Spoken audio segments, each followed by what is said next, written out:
नमस्कार विद्यार्थी मित्रों, कक्षा 9 विषय हिंदी पाठ 16। पाठ का नाम है भारतीय संस्कृति में गुरु शिष्य संबंध। गुरु के बारे में हमारे वेदों के जमाने से गुरु का महत्व ईश्वर से भी बड़ा है ऐसा दर्शाया गया है। इसी कारण किसी पंक्ति में दर्शाया गया है कि गुरु गोविंद दोनों खड़े काको लागू पाए, बलिहारी गुरु आपकी गोविंद दियो बताई। यानी कि अगर एक नाव में शिष्य बैठकर कहाँ जा रहा है, सामने तट पर ईश्वर और एक तट पर गुरु है, तो शिष्य गुरु के दर्शन का अभिलाषी है ऐसा दर्शाया गया है। भगवान श्री राम के भी गुरु थे, भगवान श्री कृष्ण के भी गुरु थे, ठीक है। इसी प्रकार गुरु यानी कि अंधकार में से जो प्रकाश की ओर ले जाता है उसे हम गुरु कहते हैं। तो हमारे सभ्यता और हमारे संस्कारों में गुरु को ईश्वर का दर्जा दिया गया है। तो भारतीय संस्कृति में गुरु शिष्य के संबंध कैसे होने चाहिए, यह इस पाठ में दर्शाया गया है। हमारे समाज में व्यावसायिक संस्कृति का बोलबाला है। व्यावसायिक यानी पैसे की लेन देन। इसी कारण गुरु शिष्य संबंधों में परिवर्तन आया है। पहले विद्यालय मंदिर के समान माने जाते थे। शिक्षा देना एक आध्यात्मिक अनुष्ठान था, वह परमेश्वर प्राप्ति का एक माध्यम था। पैसे देकर शिक्षा खरीदी नहीं जाती थी। आज स्थिति बिल्कुल बदल गई है और अब शिक्षण कार्य पेट पालने का साधन बन गया है। क्या कहते हैं कि पहले जो गुरु शिष्य के बीच जो शिक्षा का आदान प्रदान होता था वो निःशुल्क होता था, बदले में कुछ भी लिया नहीं जाता था। किंतु आज के युग में शिक्षा एक व्यवसाय का माध्यम बन गया ऐसा दर्शाया है। जिसे भारतीय संस्कृति कहा जाना चाहिए वह आज भारतीय मानसिक क्षितिज में क्रियाशील नहीं है। आज एक प्रकार की अव्यवस्थित व्यावसायिक संस्कृति व्याप्त है, जिसकी जड़ शायद यूरोप में है। भारतीयों के सार्वजनिक व्यवहार में गुरु शिष्य संबंध का भी तद अनुरूप परिवर्तन हो गया है।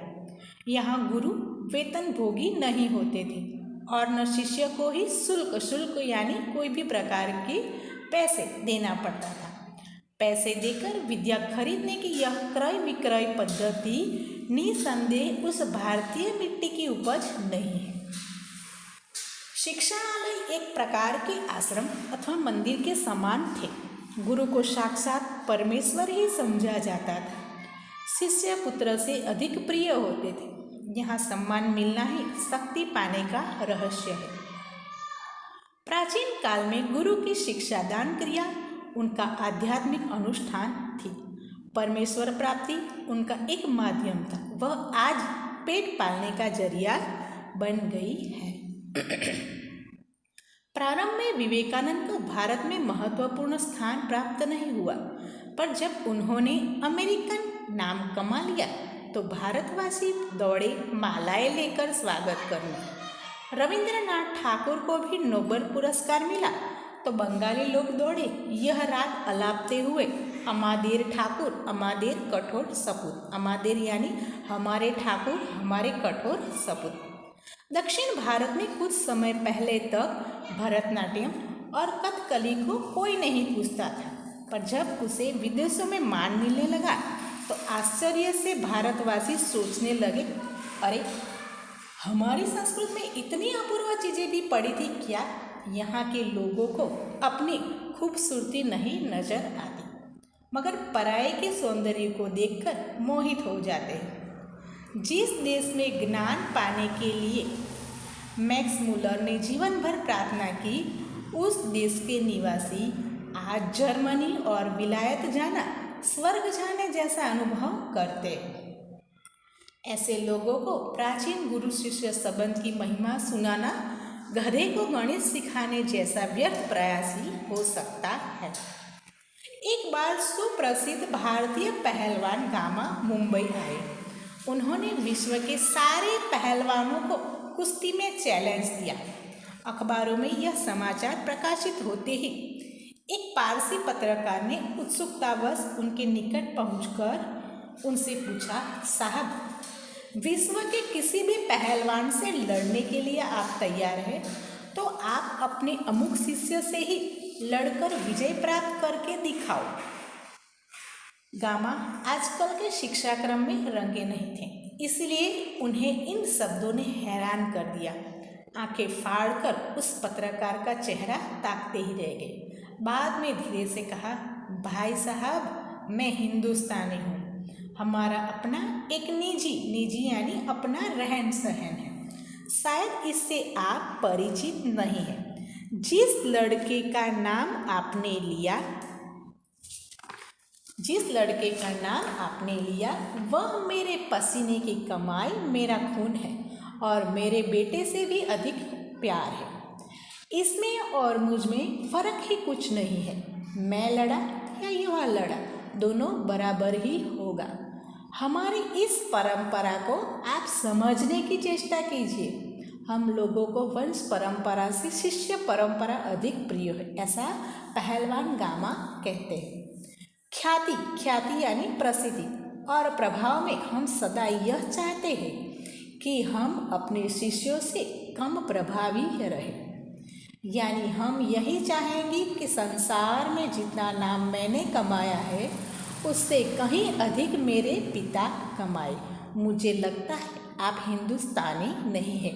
यह पहलवान गामा उस पारसी पत्रकार से कहते हैं।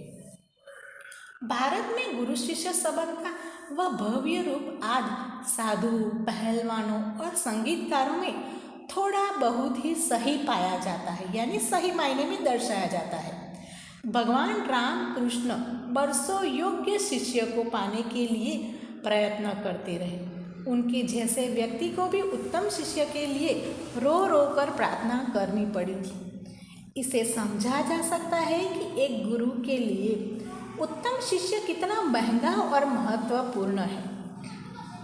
संतान प्राप्ति वर्ग उन्हें दुख नहीं देता, पर बगैर शिष्य के रहने के लिए वे एकदम तैयार नहीं होते।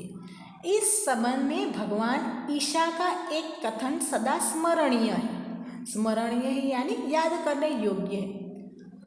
उन्होंने कहा था, मेरे अनुयायी यानी शिष्य लोग मुझसे कहीं अधिक महान हैं और उनकी पाँव की जो चप्पल होते हैं उनकी योग्यता भी मुझ में नहीं है। यही बात गांधी जी बनने की क्षमता जिनमें है उन्हें गांधी जी अच्छे लगते हैं, वे ही उनके पीछे चलते भी हैं। विवेकानंद सिर्फ उन्हें पसंद आएंगे जिन्हें में विवेकानंद बनने की अद्भुत शक्ति निहित है। निहित यानी पर्याप्त है। कविता के मर्मग्न यानी कविता को समझना और रसिक स्वयं कवि से अधिक महान होते हैं। संगीत के पागल सुनने वाले ही स्वयं संगीतकार से अधिक संगीत का रसास्वादन करते हैं। यहाँ पूज्य नहीं, पुजारी ही श्रेष्ठ है। यहाँ सम्मान पाले वाले नहीं, सम्मान देने वाले महान हैं। स्वयं पुष्प में कुछ नहीं है, पुष्प का सौंदर्य उसे आने वाले की दृष्टि में है। दुनिया में कुछ नहीं है, जो कुछ भी है हमारी चाह में, हमारी दृष्टि में है। यह अद्भुत भारतीय व्याख्या अजीब सी लग सकती है, पर हमारे पूर्वज सदा इसी पथ के यात्री रहे। उत्तम गुरु में जाति भावना भी नहीं रहती। कितने ही मुसलमान पहलवानों के हिंदू चेले यानी शिष्य और संगीतकारों के मुसलमान शिष्य रहे।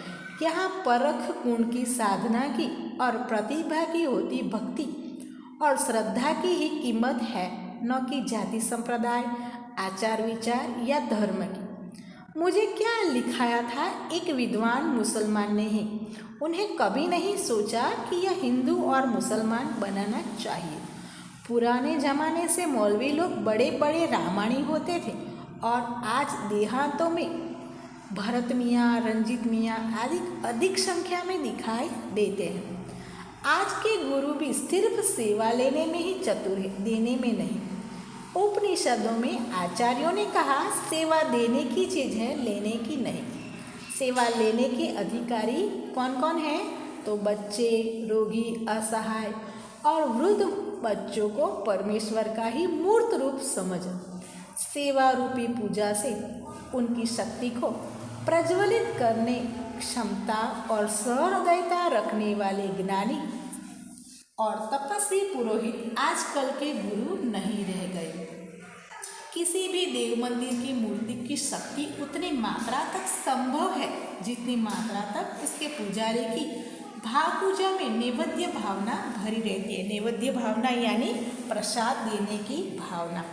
तो इस पाठ का कथानक कुछ इस प्रकार है कि भारतीय संस्कृति में गुरु शिष्य संबंध कैसा होता था, किंतु सही मायने में दर्शाया गया है कि हमारे वेद और पुराणों में जो गुरु का महत्व है वो आज दिन ब दिन घटता चला गया है। आज शिक्षक के माध्यम को एक व्यावसायिक संस्था का एक बाजार बना दिया गया है। शिक्षा को व्यवसाय का जरिया मान लिया गया है। पैसे नहीं तो शिक्षा नहीं, ऐसे हम कई किस्से भी सुनने को हमें मिलते हैं। पहले के ज़माने में ऐसा नहीं था। पहले के ज़माने में शिक्षा प्राप्ति के लिए जब शिष्य गुरुकुल में प्रवेश करते थे तो उन्हें वहाँ नैतिक शिक्षण, आध्यात्मिक शिक्षण और व्यावसायिक शिक्षण दिया जाता था। वो बिना किसी लालच या लोभ में आकर गुरु अपने शिष्य को अपने भीतर जो भी शक्तियाँ अर्जित थी वो सभी शक्तियाँ अपने शिष्यों में बराबर बांटते थे और उन्हें गर्व महसूस होता था कि जब उनका शिष्य कोई ऊंचे पद को प्राप्त कर लेता था। अगर उनका शिष्य कोई उच्च स्तर पर पहुंच जाता और वहां जाकर वो अपने गुरुकुल को धन अर्जित करता या जमीन संपादित करता तो वो उसकी गुरु दक्षिणा मानी जाती थी। किंतु गुरु प्राचीन काल में कभी भी शिष्य से कोई मूल्य अर्जित नहीं करते थे। इसी कारण गुरु जो भी अपने शिष्यों को पढ़ा दे, नम्रता, विनय, सहानुभूति, लोगों में जो भावनाएं निहित है उन्हें समझने की समझ शक्ति की भी वहाँ ज़्यादा थी। यह सब हम वेदों और पुराणों में देखते थे। किंतु आज परिस्थिति बिल्कुल भिन्न है। भिन्न परिस्थिति किस प्रकार है कि आज गुरु और शिष्य के संबंध एक व्यवसाय के माध्यम के यानी कि आयात और निर्यात के केंद्र में रखकर इसे दिया जाता है कि अगर आपको शिक्षा अर्जित करनी है तो आपको इतने शुल्क यानी इतनी फीस आपको अदा करनी पड़ेगी। ठीक है, मैंने भी इतने खर्च किए हैं तो मुझे भी इतने पैसे तो मिलने चाहिए। अगर आपको मैं निःशुल्क पढ़ाऊँगा तो मेरे बच्चों को पढ़ाने के लिए भी तो मुझे शुल्क चाहिए। इस प्रकार आज का जो चक्र है शिक्षण का वो कैसा हो गया है, व्यावसायिक। और व्यावसायिकता जब शिक्षा में प्रवेश कर चुकी है तो यहाँ आज कितनी बदियाँ भी घर कर गई है। जिस प्रकार उच्च प्रतिष्ठित व्यक्ति जिसके पास पैसे का अधिक लागत यानी कि उनके पास अधिक पैसे हैं तो वो बच्चे कम योग्यता होने पर भी अच्छे पदों पर नौकरियां प्राप्त कर लेते हैं, जबकि जिसके पास बिल्कुल धन नहीं है उसके पास बुद्धि, शक्ति, प्रतिष्ठा और एक अच्छे व्यक्ति में जो गुण होने चाहिए वो निहित होने पर भी वो दर दर के ठोकरें खाता है, क्योंकि उसके पास पैसों का अभाव होता है। और यही पैसा आज शिक्षण में एक ऐसा स्थान बना कर बैठ गया है कि अगर शिक्षा लेनी है तो आपको इतनी फीस तो अदा करनी पड़ेगी।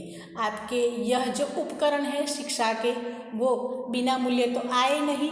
ठीक है, तो इसी प्रकार इस बात को यहाँ दर्शाया गया है कि पहले के जमाने में कि जैसे भगवान राम थे, भगवान को गुरु की कोई ज़रूरत नहीं थी, फिर भी उन्होंने समाज में एक आदर्श बात पहुँचाने के लिए उन्होंने गुरु बनाए थे, उस प्रकार भगवान श्री कृष्ण ने भी गुरु बनाए थे।